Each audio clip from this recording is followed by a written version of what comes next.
The titles, the title of poem is Resilience. In the midst of it all, I'm still standing tall, like a heartly tree refusing to fall.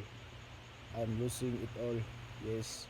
I'm holding out tight to the to that undying light that I hold inside me. This truth will not freeze in this cruel winter evening in my heart. There's fires like you won't believe.